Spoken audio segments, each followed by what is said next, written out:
ನಮಸ್ಕಾರ. ನಮ್ಮ ಶಶಿತ್ಲು ಕಡಲ ಕಿನಾರೆಯಲ್ಲಿ 3 ಸೆನ್ಸ್ ಜಾಗೆಯ ಏನು ಹಕ್ಕುಪತ್ರ ಏನಿದೆ ಅದನ್ನು ರಮೇಶ್ ಎನ್ನುವರು ಕ್ರಿಶ್ಚಿಯನ್ ಅವರಿಗೆ ಮಾರಿದ್ರಂತೆ.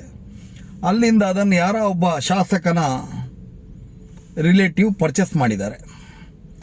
ಆ 3 ಸೆನ್ಸ್ ಜಾಗೆ ಜೊತೆಗೆ ಸರಕಾರಿ ಜಾಗ ಸುಮಾರು 35 ಸೆನ್ಸ್ ಜಾಗವನ್ನು ಅಲ್ಲಿ ಬೇಲಿ ಹಾಕ್ಕೊಂಡು ಕಾಂಪೌಂಡ್ ವಾಲ್ ಕಟ್ತಾ ಇದ್ದಾರೆ. ಇದು ಹಳೆಯಂಗಡಿ ಪಂಚಾಯತ್ಗೆ ವ್ಯಾಪ್ತಿಗೆ ಒಳಪಟ್ಟಂಥದ್ದು.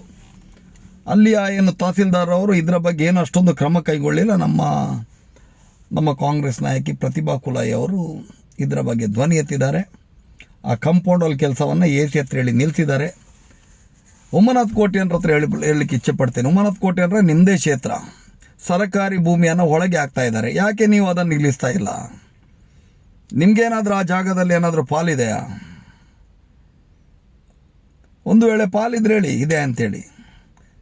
ಸರ್ಕಾರಿ ಜಾಗವನ್ನು ಯಾವುದೇ ಕಾರಣಕ್ಕೂ ಒಳಗೆ ಹಾಕಕ್ಕೆ ಬಿಡೋದಿಲ್ಲ ನಾವು. ನಿಮ್ಮ ಪಂಚಾಯತ್ನವ್ರ ಹತ್ರ ಹೇಳಿ ಅಂಥ ಜಾಗ ಶಶಿತ್ಲಲ್ಲಿ, ಇವತ್ತು ಶಶಿತ್ಲಲ್ಲಿ ಸರ್ಕಾರಿ ಜಾಗ ಇರಲಿ ಯಾವುದೇ ಜಾಗ ಇರಲಿ ಭಾಳ ಸೆನ್ಸಿಗೆ 9-10 ಲಕ್ಷ ಈ ರೀತಿ ಆಗಿದೆ.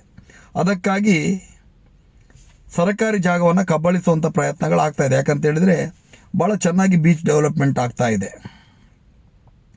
ಇವತ್ತೇನಾದರೂ ಆ 3 ಸೆನ್ಸಿನ ಜೊತೆಗೆ ಸರ್ಕಾರಿ ಜಾಗ ಒಂದು ಲೆಕ್ಕದಲ್ಲಿ ಯಾರಿಗೂ ಮಾರಲಿಕ್ಕೆಲ್ಲ, ಹಕ್ಕುಪತ್ರ ಕೊಟ್ಟಂಥ ಜಾಗವನ್ನು ಯಾರಿಗೂ ಮಾರಲಿಕ್ಕೆಲ್ಲ. ಅದನ್ನು ಇನ್ನೊಬ್ಬರು ಪರೆಬಾರೆ ಮಾಡ್ತಾರೆ. ಅದನ್ನು ಮತ್ತೊಬ್ಬ ಮಾರ್ತಾ ಇದ್ದಾನೆ, ಯಾರೋ MLA ರಿಲೇಟಿವ್ ಅಂತೇಳಿ. ಇವತ್ತು ಆ ಜಾಗಕ್ಕೇನು ಸರ್ಕಾರಿ ಜಾಗಕ್ಕೆ ಅವರು ಕಾಂಪೌಂಡಲ್ಲಿ ಹಾಕಿದಾರಲ್ಲ, ಇವತ್ತಲ್ಲಿ ಜಾಗದ ವ್ಯಾಲ್ಯೂ 1 ಸೆನ್ಸಿಗೆ ಸುಮಾರು 10 ಲಕ್ಷ ತನಕ ಇದೆ. 10-12 ಲಕ್ಷ ಇದೆ. ಸುಮಾರು 3.5-4 ಕೋಟಿ ರೂಪಾಯಿ ಆಸ್ತಿ ಆಯಿತು. ಇವತ್ತು ನನ್ನ ಫೇಸ್ಬುಕ್ಕು 1-2 ದಿವಸ ಅಂತ ಸರಿಯಾಗಿ ಜನರಿಗೆ ರೀಚ್ ಆಗ್ತಾ ಇಲ್ಲ. ಅದಕ್ಕಾಗಿ ನಾನು ಈ ವಿಡಿಯೋವನ್ನು ಮಾಡಿ ವಾಟ್ಸಪ್ಪಲ್ಲಿ ಬಿಡ್ತಾ ಇದ್ದೇನೆ. ಸಂಬಂಧಪಟ್ಟ ಅಧಿಕಾರಿಗಳು ಏನು ತಹಸೀಲ್ದಾರ್ ಏನಿದ್ದಾರೆ ಅಲ್ಲಿ, ಆ ತಹಸೀಲ್ದಾರ್ ಈ ಜಾಗವನ್ನು ಮತ್ತೆ ತಗೊಂಡು ಸರ್ಕಾರಕ್ಕೆ ವಶಪಡಿಸಿಕೊಡ್ಬೇಕು.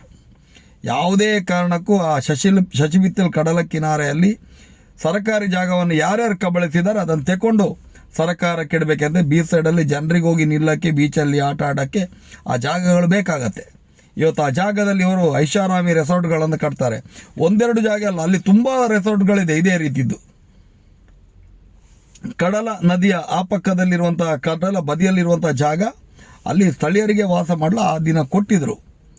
ಒಂದು 3 ಸೆನ್ಸ್ ಈ ರೀತಿ ಎಲ್ಲ ಮನೆ ಕಟ್ಕೊಂಡು ಕೊಟ್ಟಿದ್ರು. ಇವತ್ತು ಅದನ್ನು ಮಾರಿ ಪಕ್ಕದ ಜಾಗವನ್ನೆಲ್ಲ ಒಳಗೆ ಹಾಕಿ ದೊಡ್ಡ ರೆಸಾರ್ಟ್ ಮಾಡುವಂಥ ಒಂದು ಇವರ ಯೋಚನೆಗಳೇನಿದೆ, ರೆಸಾರ್ಟ್ ಮಾಡಿ ಹಣ ಮಾಡುವಂಥ ಯೋಚನೆ ಏನಿದೆ, ನಮ್ಮ ಸರ್ಕಾರ ಇದೆ, ರಾಜ್ಯ ಸರ್ಕಾರ ಇದೆ, ನಮ್ಮ ನಾಯಕರು ಕೂಡ ಇದರ ಬಗ್ಗೆ ಧ್ವನಿ ಎತ್ತಬೇಕು. ಯಾವುದೇ ಕಾರಣಕ್ಕೂ ಇಂಥ ಸರ್ಕಾರಿ ಜಾಗವನ್ನು ಕಬಳಿಸುವಂಥದ್ದನ್ನು ಬಿಡಲೇಬಾರ್ದು.